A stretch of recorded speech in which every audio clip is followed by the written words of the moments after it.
ist nun im trockenen Donaubett und sehen hier kleine Reste von Wasser. Dieses Wasser geht nun in die Erde und kommt in dem Städtchen Aach wieder hoch. Ecco, questo è il punto in cui il Danubio si va sottoterra, ecco, e poi da qua, attraverso 40 km, arriva ad Aach e poi risorge ad Aach.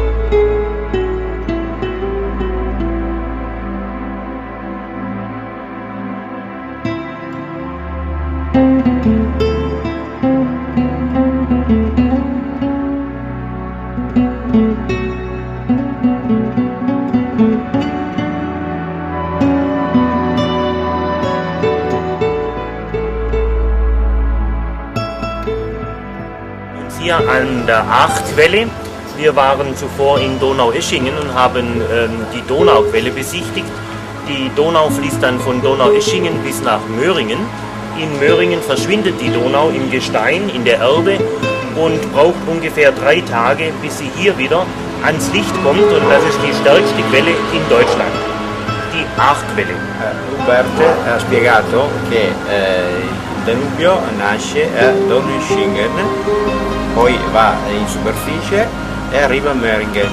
Möhringen va giù sottoterra e poi arriva qua ad Aach, che risorge in superficie, nuovamente in superficie, e quindi alcuni pensano che sia questa la sorgente del Danubio.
Wir befinden uns hier an der Donauquelle und von hier, von Donaueschingen bis zum Schwarzen Meer, sind es 2840 Kilometer.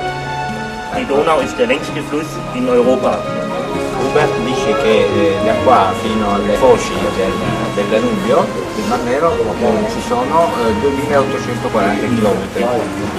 La statua, situata nel parco, mostra il Danubio quale tenero fanciullo sulle ginocchia di una figura femminile.